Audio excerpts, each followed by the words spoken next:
భువనగిరిలో కాంగ్రెస్ ముఖ్య నేతల సమావేశం జరిగింది. కోమటిరెడ్డి బ్రదర్స్ సహా కాంగ్రెస్ ముఖ్య నేతలు పాల్గొన్నారు. భువనగిరి కాంగ్రెస్ ఎంపీ అభ్యర్థి కోమటిరెడ్డి వెంకటరెడ్డి మాట్లాడుతున్నారు. లైవ్ లో చూద్దాం.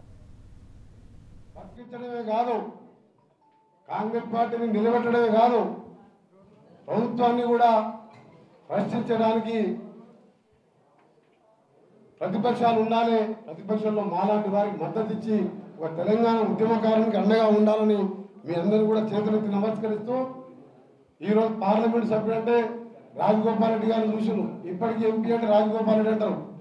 రాబో కాలంలో ఇవాళ నల్గొండ కాన్స్టెన్సీ, ఆ కాన్స్టెన్సీకే కాదు నిమిషం కూడా శంకుస్థాపన నేనే చేపిస్తాను. అందరికీ తెలుసు ఆ విషయం.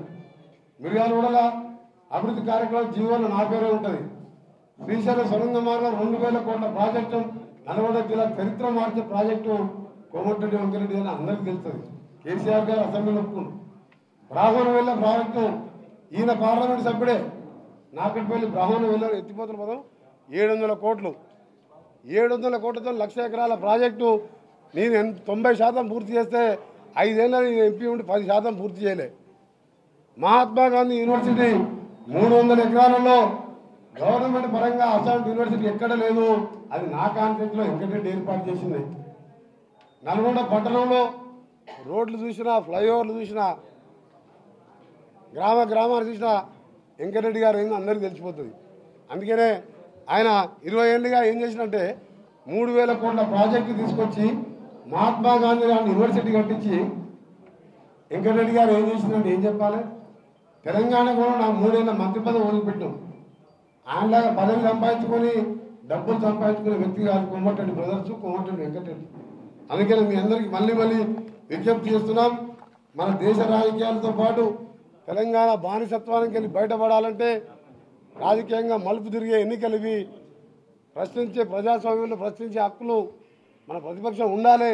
లేకపోతే మనందరినీ కూడా బానిసల్లాగా చూస్తారు. కాబట్టి వచ్చే ఎన్నికల్లో గెలిపించండి భారీ మెజార్టీతో.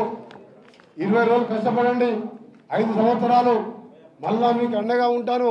కార్యకర్తలు కానీ అభివృద్ధి విషయంలో పార్లమెంట్లో గలవెప్పి మీ ఎమ్మడి పోరాడుతాను తెలియజేసుకుంటూ, ప్రతి కాంగ్రెస్ పార్టీ నాయకులకు, ఓడిపోయిన ఎమ్మెల్యేలకు కానీ, మా అధ్యక్షులకు కానీ, ఇక్కడున్న నాయకులకు చిన్న విభేదాలు ఉంటే మర్చిపోదాం.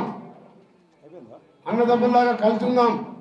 కాంగ్రెస్ పార్టీ బతకాలి. ఇప్పుడు ఈ బతకపోతే తెలంగాణ వచ్చి కూడా వేస్ట్. అన్ని మనస్పర్ధలు మర్చిపోయి ఇంకా 4 సంవత్సరాలు కష్టపడదాం. నేను గెలిచిన తర్వాత అందరినీ సమానంగా మీకు అండగా ఉంటానని చిన్న విషయాలున్నా, గ్రూపులున్నా పక్కకు పెట్టేసి మనం పోరాటం చేసి ఎన్నికలు విజయం సాధించాలి. గెలిస్తే వెంకటరెడ్డి గెలిచినట్టు కాదు, రాజగోపాల్ రెడ్డి గెలిచినట్టు కాదు. కాంగ్రెస్ పార్టీ కార్యకర్తల విజయం ఇది. కాంగ్రెస్ పార్టీని బతికించాల విజయం.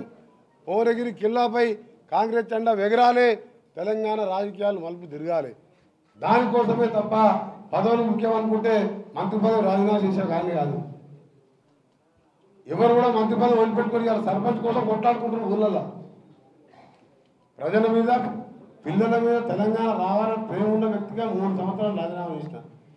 అందుకనే చెప్తున్నా, ఇలా అందరం కలిసి పనిచేద్దాం. నేను ఎంపీ అయితే మీరు ఎంపీలు అయినట్టే. మీరు ఎక్కడ ఏ సమస్య ఉన్నా చిన్న ఫోన్ కాల్ మెసేజ్ ఇచ్చినా మీ దగ్గర వచ్చి వాళ్తాను, మీకు అండగా ఉంటాను. 4 ఏళ్ళు కష్టపడతాను. పార్టీని మోసుకుంటూ ప్రభుత్వంలో రాహుల్ గాంధీ అదృష్టం ప్రధానమంత్రి అయితే కేంద్రంకి వెళ్ళి నిధులు తీసుకొచ్చి ఎయిమ్స్ని పూర్తి స్థాయిలో దాన్ని కార్పొరేట్ ఎయిమ్స్ అంటే ఢిల్లీలో ఉండే విధంగా ఒక ఉత్తమ హాస్పిటల్గా, మెడికల్ కాలేజ్గా తీర్చిదిద్దితే మన ప్రాంతంలో పేద ప్రజలు ఉచితంగా వైద్యం వస్తుంది. ఐటీ కంపెనీలు వస్తే ఉద్యోగాలు తప్పకుండా వస్తాయి. ప్రయత్నం చేస్తే కంపెనీ వాళ్ళే వస్తారు. ఎందుకంటే ఎయిర్పోర్ట్కి వెళ్ళి 6 గంటలు ఇంటికి వస్తాం మనం. తప్పకుండా వస్తాయి. ఆ ప్రయత్నం ఉండాలి. నేను నల్గొండ టౌన్ని, నల్గొండ మున్సిపాలిటీ, నల్గొండ జిల్లాలో ఇన్ని వేల కోట్లు తెచ్చినామంటే ప్రజల మీద ప్రేమ ఉంది కాబట్టి చేసిన. అందుకని అందరూ అవకాశం ఇవ్వాలని కోరుకుంటూ, మీ అందరికీ పత్రికా విలేకరులతో పాటు ఎలక్ట్రానిక్ ప్రింట్ మీడియా వారికి మీ అందరూ కూడా సహకరించండి. ఆయన చేసే రోజు ఒక ఎమ్మెల్యే కొని రాయండి, అది గ్రేట్ కాదు. ఎమ్మెల్యేలు కొంటా ఉంటే కేసీఆర్ రోజు డౌన్ అవుతున్నాడు. అందుకనే ఆ దేశ చర్యలతో పాటు కాంగ్రెస్ పార్టీకి అండగా ఉండాలని ముఖ్యంగా కార్యకర్తలకు మీ అందరికీ మళ్ళీ చెప్తున్నాను. కొత్త ప్రాంతమైన 20 సంవత్సరాలుగా అందరు పరిచయం ఉన్న నాయకులే.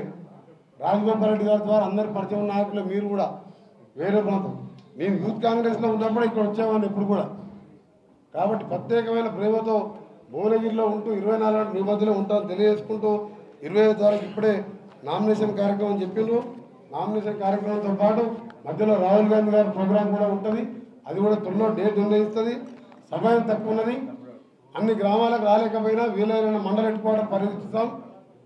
ఆ తర్వాత గెలిచిన తర్వాత ప్రతిరోజు కూడా రోజుకు 20 గ్రామాలు పర్యటిస్తూ మీ మధ్యలో ఉంటూ అభివృద్ధి మీద పోరాటాలు చేస్తూ ప్రభుత్వం ఇక్కడ రాష్ట్ర పోరాటం చేస్తూ కేంద్ర ప్రభుత్వం ద్వారా వచ్చే నిధులను తీసుకొస్తూ మన ప్రాంతాన్ని అభివృద్ధి చేస్తామని తెలియజేసుకుంటూ సెలవు తీసుకుంటున్నాను. జై హింద్.